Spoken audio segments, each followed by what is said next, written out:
काँग्रेस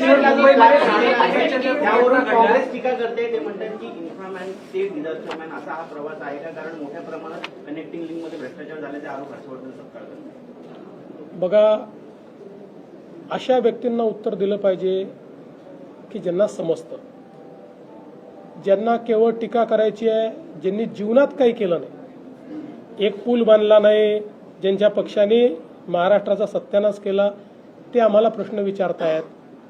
मी एवढंच सांगतो, आजही आपण जाऊन बघा, इंजिनिअरिंग मार्वल असलेल्या या कनेक्टिंग लिंकमध्ये बोगदा असेल, वायाडक्ट असेल, इतक्या प्रचंड परिस्थितीमध्येही त्या ठिकाणी कुठलंही डिझास्टर झालेलं नाही आहे.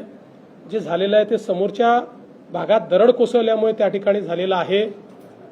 ज्यांना भ्रष्टाचार करण्याची सवय होती त्यांना मनातनं त्या ठिकाणी असं वाटतंय की यांच्या काळात का होत नाही, आणि म्हणून ते बेछूट अशा प्रकारचे आरोप करतात.